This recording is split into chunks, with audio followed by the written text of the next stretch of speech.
maka oleh kamu ulama, kamu pesan dan kamu harap kepada masyarakat kaum muslimin Islam dan Agam, apabila ada pihak-pihak yang hendak memisahkan akan masyarakat kaum muslimin Aceh dengan ulama, yang berbuat racun bagi rawanan.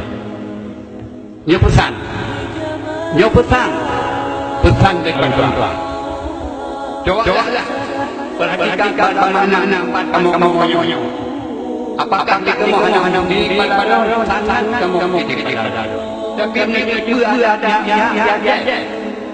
yang ingin untuk memisahkan kawan dengan kamu ulama.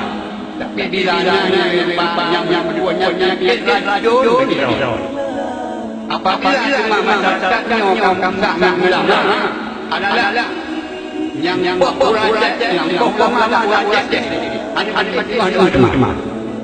demikian